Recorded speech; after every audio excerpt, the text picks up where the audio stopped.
Make sure that you use a .4 brake fluid in your car. The use of silicone .5 fluid is not recommended for street use, and never mix .4 and .5 fluid together or severe component corrosion can occur. Also, make sure you use a fresh, unopened can. Do not use a can that has been sitting on a shelf. Brake fluid absorbs moisture, so make sure you're using a new, unopened can before you start this job. Shown here is the Motive Products Power Bleeder.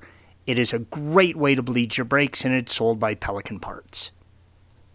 Pour your clean fluid into the Motive, put the cap on, place the other cap on the top of the reservoir, and pressurize the system. If there are any leaks or it won't hold pressure, stop, solve that problem, and once it will hold pressure, you can move on to the calipers. Open the bleed nipple by loosening it in the caliper about a quarter of a turn. If you can fit a flared nut wrench over the bleed nipple, then I recommend using one to help avoid rounding out the nipple. Let the brake fluid run out of the caliper until no more bubbles appear or you see clear fluid coming through.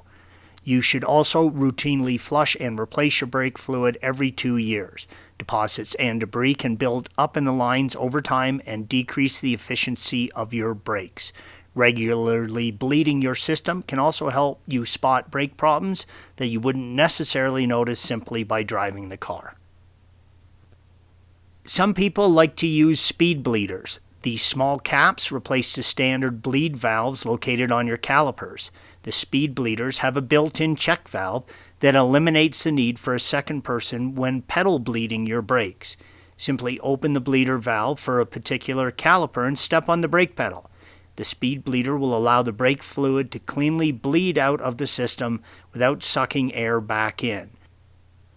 When used in conjunction with a pressure bleeder system, you can achieve a pretty firm pedal bleeding the brake by yourself.